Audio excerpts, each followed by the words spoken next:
कैसे पता करें कि फ़ोन मेरा हैक है? मुझे आपका बैंक अकाउंट मिल गया, मैंने उसमें 5 बार रॉन्ग पासवर्ड डाल दिया ओनली, तो वो 24 घंटे के लिए लॉक कर देगा, अवेलेबिलिटी ब्रीच कर दी। So, ऐसे बहुत सारी सिचुएशंस हैं जहां पर मैं आपको लाइफ में परेशान कर सकता हूं, जिसमें मैं एक्चुअल हैक नहीं कर रहा हूं, but I am disturbing you.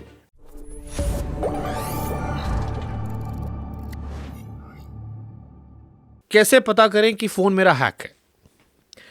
देखिए, हाँ, इसको थोड़ा सा डिटेल में बताना पड़ेगा, क्योंकि ये सवाल जितना सिंपल है उसका आंसर उतना स्ट्रेट फॉरवर्ड नहीं है। हैकिंग क्या होती है? हैकिंग, लोग सोचते हैं कि मेरे फ़ोन में किसी ने कुछ इंस्टॉल कर दिया, दैट इज़ हैकिंग। कुछ ऐसा मेलवेयर आ गया जिसकी वजह से वो मेरा डेटा ले पा रहा है। सो हैकिंग को हम लोग 3 तरीके से क्लासीफाई करते हैं। CIA ट्रायज बोलते हैं उसको, CIA, confidentiality breach, integrity breach and availability breach. Confidentiality breach का मतलब है कि मैं आपके डिवाइस में या सर्वर में घुस जाऊं और डेटा निकाल लूं, इसको बोलते हैं कॉन्फिडेंशियलिटी ब्रीच। इंटीग्रिटी ब्रीच का मतलब है कि मैं आपके डिवाइस में या सर्वर में घुसूं और डेटा चेंज कर दूं, निकालूंगा नहीं, निकाल भी लूं तो भी कहते पर उसको मैनिपुलेट कर दूं और आपको पता ही नहीं पड़ा और बदल गया। अब आप ही के रिजल्ट्स गड़बड़ हो गए, आप ही का फाइनेंशियल डेटा हो सकता है, हेल्थ का डेटा हो सकता है, बहुत सारा सेंसिटिव डेटा हो सकता है जो मैं मैनिपुलेट कर दूं, इसको बोलते हैं इंटीग्रिटी ब्रीच। तीसरा जो रिलेटिवली आसान होता है वो उसको बोलते हैं अवेलेबिलिटी ब्रीच, कि मैं आपके लिए आप ही की चीज़ अनअवेलेबल कर दूं, 1 दिन के लिए, 1 घंटे के लिए, 2 घंटे के लिए, तो भी मैं आपको परेशान कर सकता हूँ।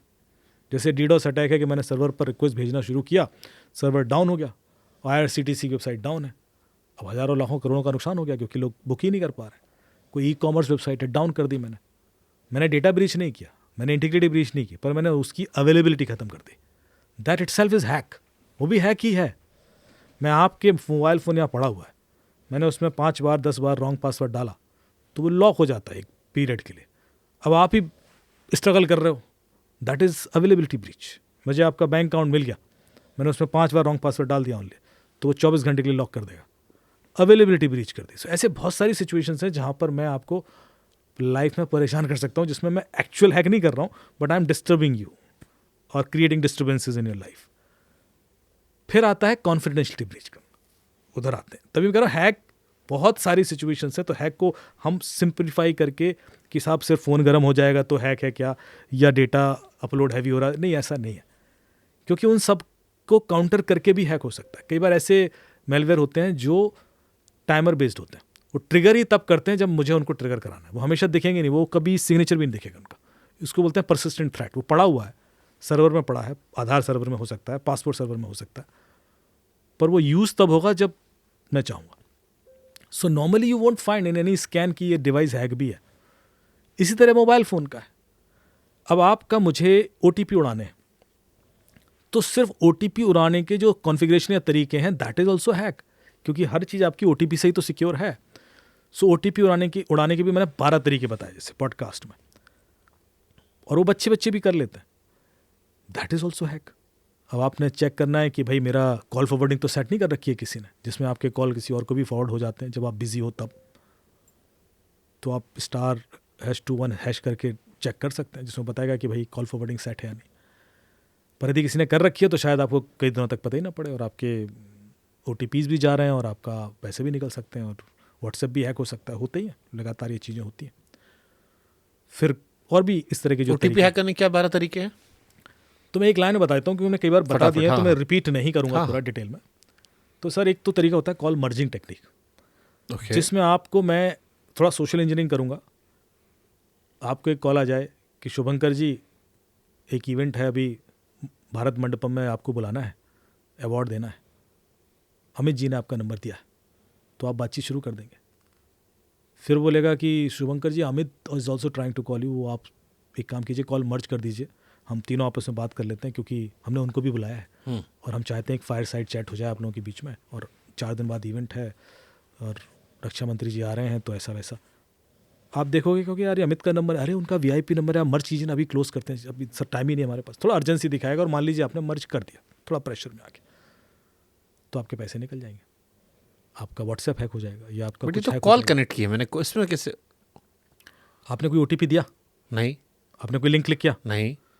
आपने कोई एप्लीकेशन इंस्टॉल की? नहीं। आपने कोई QR कोड स्कैन किया? नहीं।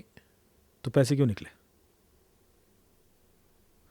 आपने सिर्फ 2 इनकमिंग कॉल मर्ज किए हैं। हाँ, क्योंकि आजकल OTPs कॉल पे भी आते हैं। आपको वो जो दूसरा कॉल आया उस समय वो आपके OTP का कॉल था। पहले जो SMS पे आते थे ना OTP, now you have an option to invite them on call, आप कॉल पे मंगा सकते हैं। व्हाट्सएप का OTP कॉल पे आता है, बैंक का OTP कॉल पे आता है। तो आप जब क्रिमिनल के संग कॉल पे थे उस समय उसने आपका मान लीजिए व्हाट्सएप का OTP मंगाया और आपने ट्रस्ट करके मर्ज कर दिया, तो criminal is already on the call, उसने OTP सुन लिया। बट वो तो मुझे भी सुनाई पड़ा, काट दूंगा बिल्कुल फोन। आपको भी सुनाई देगा, लेकिन आप जब तक काटोगे वो सुन तो चुका ही है ना। अब आपके पास ऑप्शन नहीं है कि आप किसी को कॉल करके बोलोगे वो OTP रोक दो, कैन यू स्टॉप दैट? यदि उसने सुन लिया तो is gone, okay, this is one. है कि नहीं? दूसरा होता है कॉल फॉरवर्डिंग टेक्निक। इसमें क्या होता है कि आपके फ़ोन से एक कोड डायल कराया जाता है, जो *62* mobile number #*21* mobile number *401* mobile number ये अलग अलग ऑपरेटर के लिए अलग कोड है। तो कुछ डॉक्टर्स के व्हाट्सएप हैक हुए दिवाली के पहले कि आपको गिफ्ट भेजना है। उन्होंने कहा हाँ भेजिए। बोले नहीं इस बार कुछ गोल्ड वोल्ड है तो आपकी परमिशन चाहिए। तो बोले दे दी परमिशन। बोले ऐसे तो सर कोई भी परमिशन दे देगा, वो तो आप हम भी मैनिपुलेट कर सकते हैं। तो हमने सर्वर बेस्ड सिस्टम बनाया, सर्वर से आपको रिक्वेस्ट मेल आएगी, रिक्वेस्ट SMS आएगा, उसमें कोड होगा, वो आप डायल कर दीजिएगा तो रिकॉर्ड हो जाएगी, आपके घर पर अपने आप वो डिलीवर हो जाएगा। हमारा सर इन्वॉल्वमेंट है ही नहीं। अच्छा, तो उनको SMS आया, उस पर कोड था, उन्होंने डायल किया, कॉल फॉरवर्डिंग सेट हो गई, अगले मिनट उनका OTP Nice. व्हाट्सएप चला गया। फिर तीसरा तरीका होता है eSIM जानते हैं आप? आज भी आप 50 लोगों में पूछेंगे ना eSIM कितने लोग जानते हैं, तो 40 लोग नहीं जानते होंगे। आप जानते हैं क्योंकि हाँ, हम आईफोन यूज करते हैं, एक्टिवली यूज करते हैं, तो एक्टिवली यूज करते हैं और और आईफोन में एक tech ही savvy ट्रे आती भी है, हैं दो और लगाना होता है awareness तो। हाई है आपका। लेकिन आमतौर पर लोगों को फर्क नहीं पड़ता, वो अपना वही चले आ रहे हैं। हाँ, मेरे पिताजी की उम्र के लोगों को नहीं पता नहीं है पता eSIM क्या होता है। हाँ, तो जब मैं कॉन्फ्रेंसेस में बोलता हूँ और मैं पूछता हूँ कि आप में से कितनों को eSIM पता है, तो मेरा अनुभव है कि 10% 15% को पता है, 80% लोगों को तो नहीं पता होता। eSIM पता ही नहीं है क्या है, सोचिए आप, जबकि सच ए कॉमन थिंग। पूरा फोन ही हैक हो गया फिर तो। अब eSIM यदि मैं आपका क्रिएट कर लूँ तो मेरा सिम आपका हो गया, तो फिर तो सब गया ना। सब गया, मेरा फोन ही पूरा आपका है। अब वो प्रोसेस में मैं आपको ट्रैप कर लूँगा, मैं आपसे एक मैसेज करवा लूँगा गलती से, वो कर दोगे आप, क्योंकि मैं जिस तरीके से कन्विंस करूँगा वही तो आर्ट है। मैं कह रहा हूँ ना, ब्रेन को मुझे हैक करना है, मुझे आपके डिवाइस से मतलब ही नहीं है, वो तो आप ही करके दोगे मुझे। फिर आ जाता है किसी तरह मैं स्क्रीन शेयर करा लूँ कि मैंने आपको किसी मुसीबत में फंसाया, वो मुसीबत मैं क्रिएट करूँगा, और जैसे आप फंसे, आपने हेल्प के लिए कॉल मांगी और मैं कहूँगा हाँ हाँ सर मैं आपकी हेल्प करता हूँ, एक काम करता हूँ, मैं क्या करूँ सर, मैं बाहर फंसा हूँ, मैं आपको गूगल मीट का लिंक भेजता हूँ, आप जरा स्क्रीन शेयर कीजिए, मेरे सामने वेबसाइट खुली है, मैं आपकी हेल्प करता हूँ, अभी रिफंड आ जाएगा आपको, या आपने कोई पिज़्ज़ा मंगाया होगा या कहीं कुछ कैशबैक आ रहा होगा, मतलब वो सिचुएशन के हिसाब से आई प्लान। अब आप तुरंत हाँ ठीक है यार भेजो यार, मेरा तो पैसा फंस गया यार, प्लीज़ प्लीज़। आपने वो गूगल मीट का लिंक क्लिक किया, स्क्रीन शेयर किया, उसको वो रिफंड से मतलब ही नहीं है। वो पूरी कहानी इसलिए गढ़ी गई थी कि आप वो इस गूगल मीट के लिंक क्लिक कर दें। जैसे आप क्लिक करेंगे और स्क्रीन शेयर हुआ, उसको OTP गए ना। पर चाहे वो गूगल मीट हो, जूम हो, कुछ क्या फर्क सपोर्ट पड़ता है? ऐप हो, एनी डेस्क ऐप हो, टीम व्यूअर हो, कुछ भी हो, बट वो जिस तरीके से आप तक पहुंचेगा, वो सपोर्ट के लिए सर वो क्विक सपोर्ट एक ऐप है, आप इंस्टॉल कर लीजिए, मैं आपको सपोर्ट देता हूँ।